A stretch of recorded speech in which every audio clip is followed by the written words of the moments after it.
Good morning everyone. अब हम discuss करने वाले हैं कुछ यूरोप की स्पेशल चीज़ों के बारे में।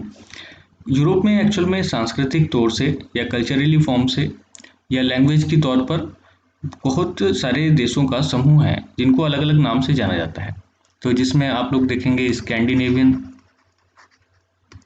स्कैंडिनेवियन कंट्रीज़ हो गई, नॉर्डिक कंट्रीज़ हो गई या फिर बाल्टिक कंट्रीज़ हो गई।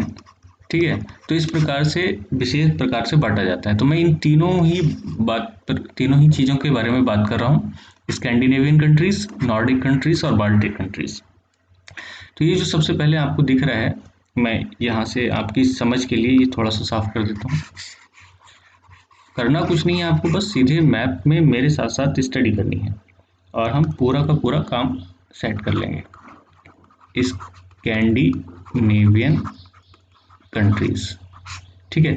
तो स्कैंडिनेवियन कंट्रीज़ में वैसे तो मैं कल दे चुका था, आपके 3 देश नॉर्मली शामिल होते हैं, नॉर्वे, स्वीडन और डेनमार्क। ठीक है, नॉर्वे, स्वीडन और डेनमार्क ये हमारी स्कैंडिनेवियन कंट्रीज़ में शामिल होती हैं। लेकिन कई बार क्या होता है कि एक्स्ट्रा देश इसमें शामिल कर लिए जाते हैं, लेकिन आपको फिलहाल ध्यान रखना है जब भी एग्जाम में आता है तो नॉर्वे, स्वीडन और डेनमार्क ये लोकेशन आप पिछले मैप पे भी देखेंगे। तो इसमें क्या कर सकते हैं, एक आइलैंड इसमें शामिल होता है, ये छोटे छोटे आइलैंड है। फैरो आइलैंड ये डेनमार्क के अंदर ही है, फिनलैंड, ठीक, और आइसलैंड। तो इनको भी कभी कभार शामिल कर लिया जाता है, लेकिन कभी कभार। लेकिन मोस्ट ऑफ द केसेस में जो स्कैंडिनेवियन कंट्रीज हैं वो 3 हैं और तीनों के नाम आपको बिल्कुल रटे हुए होने चाहिए, नॉर्वे, स्वीडन और डेनमार्क। ये तीनों ही कंट्रीज यहाँ पर हैं, ठीक, ये बात आपको समझ में आनी चाहिए। अगला है नॉर्डिक कंट्रीज।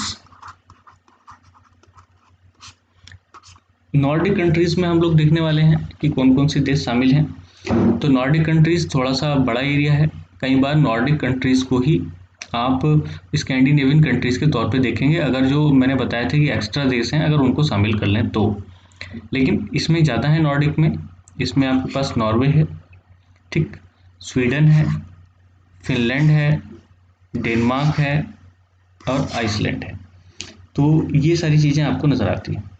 और अगर एक चीज़ और हम देखें तो जैसे डेनमार्क के अंडर में 2 बड़े देश टाइप की कह लीजिएगा, फैरो आइलैंड प्लस इसके साथ ही साथ ग्रीनलैंड,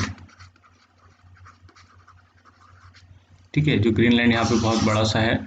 तो ग्रीनलैंड और फैरो इसी के अंडर आ जाते हैं। तो अगर हम इनडायरेक्टली देखें तो नॉर्डिक कंट्रीज में क्या क्या हो गए, Iceland, Norway, Sweden, Finland, Denmark और फैरो और ग्रीनलैंड अगर इसमें मिला दें तो ये सब। और स्कैंडिनेवियन कौन से थे, ये वाले, ये स्कैंडिनेवियन। लेकिन जब इसको बढ़ा देते हैं तो अभी बढ़ाने के बाद मैं बता ही रहा था, फैरो आइलैंड इसमें हो जाता है, ठीक है, फिनलैंड इसमें शामिल हो जाता है, आइलैंड एक छोटा सा देश है वो आप बीच में देख लेंगे। लेकिन ये सारी चीज़ें एक्स्ट्रा वाली हैं, तो ये इन 3 देशों को मिला करके स्कैंडिनेवियन, बाकी जो और एक्स्ट्रा हो गया आइसलैंड, फिनलैंड और ग्रीनलैंड, फैरो तो आपको याद रखना ही है। तो ये हमारे कहलाते हैं नॉर्डिक कंट्रीज। मैं उम्मीद करता हूँ ये बात समझ में आ गई हो। इसके बाद हमें पढ़ने थे बाल्टिक कंट्रीज। बाल्टिक कंट्रीज तो साथियों वैसे तो ये पूरा जो रीजन आपको दिख रहा है ये बाल्टिक सी है, क्या, बाल्टिक सी, ठीक है। मैंने बताया भी था कि बाल्टिक सी यहाँ से एक कील नहर द्वारा, KIL कील, ये जर्मनी है, तो यहाँ पे नॉर्थ सी के साथ मैच करती है। तो बाल्टिक सागर को नॉर्थ सी से मैच करते हैं। लेकिन आप ये देखें कि बाल्टिक कंट्रीज सारे देश होते हैं, लेकिन ये भी एक स्ट्रेटजिक कंडीशन है और ये कल्चरल है। तो इस वजह से आपको ध्यान रखना है कि बाल्टिक कंट्रीज में 3 ही देश शामिल किए जाते हैं। और ये 3 देश कौन कौन से हैं, जो रसिया से लगे हुए हैं, क्योंकि ये रसिया है, ठीक है। तो ये है एस्टोनिया, लातविया और लिथुआनिया, ठीक है, एस्टोनिया, लातविया और लिथुआनिया, ठीक है। तो इस हिसाब से आप तो याद कर सकते हैं, सोनिया, यहाँ पे टी अगर आप साइलेंट कर दें तो सोनिया, लाली, ठीक है।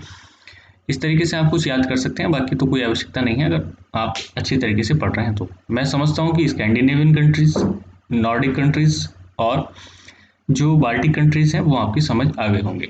ठीक है, तो ये जो टैग दिया जाता है बाल्टिक कंट्रीज का, इन तीनों को ही दिया जाता है, अन्य को नहीं। ठीक, जय हिंद।